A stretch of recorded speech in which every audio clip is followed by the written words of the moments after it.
All right. Well, you can hear me. We are at the halfway point now for the squat challenge. We're doing this in here because I cut the grass earlier, and so the garage smells all nasty, and we're trying to put the baby to bed upstairs. So that's why we're down here in all of this wonderful craziness. At the halfway point, some of the things I wanted to bring up. This has been one of the more difficult challenges, certainly, to do. And I think that stems from the fact that the squats in general are quite taxing on the body, and so I'm not recovering quite as much as I thought I would, and I'm not bouncing back quite as quickly as I thought I would, because I'm doing these every single day. But I am seeing marked improvement in what I'm doing.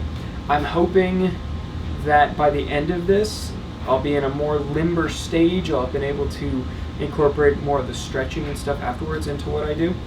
But as a whole, at least where we're at right now, I think I've kind of plateaued with what I'll be able to achieve with the squats, and kind of now where I'm at is just working the body a little bit more to not be quite so strained when I'm doing the exercise. I'm not saying I'm strained completely when I'm doing it to the point of like, oh, you shouldn't be doing it or you shouldn't be feeling that way, but strained to the degree of, oh, this is a consistent movement that I'm doing every single day and my body's not entirely recovering from it.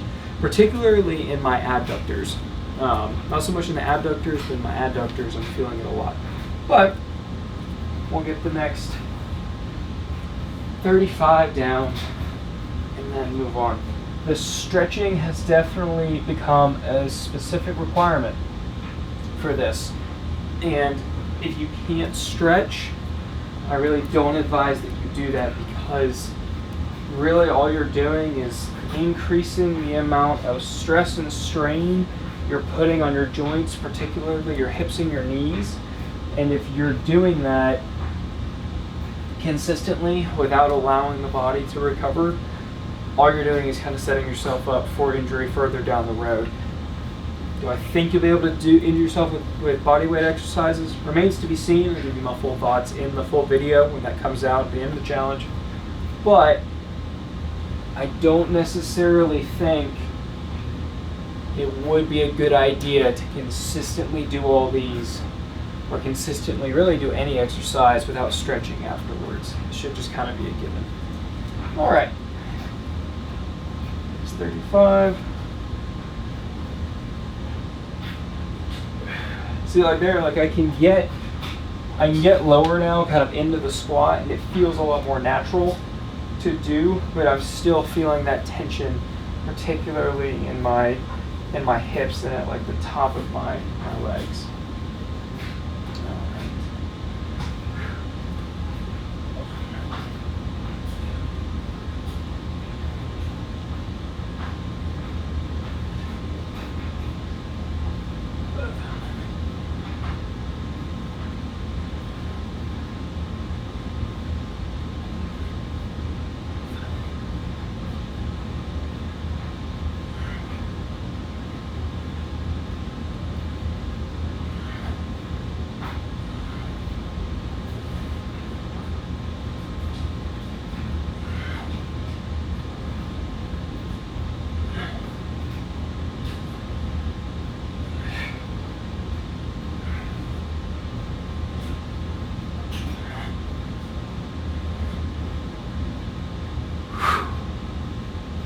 These final 5, I'm trying to see if doing, these last 5 when I'm kind of already gotten fatigued, really focusing on that stretch motion for the squat. Oh, there we go, I'm falling over.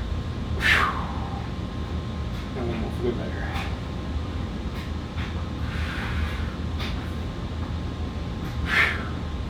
It's going to help maybe with a little bit more of that muscular development. Get emotional part of the stretch. I'm not going to bore y'all with the entirety of the stretching, so we'll probably cut it right here. But if you haven't seen the stretching routine that I'm about to do, go find that. It's listed as stretching after squatting. Yeah, see y'all at the end of this challenge again. Or actually technically tomorrow when I do another 35.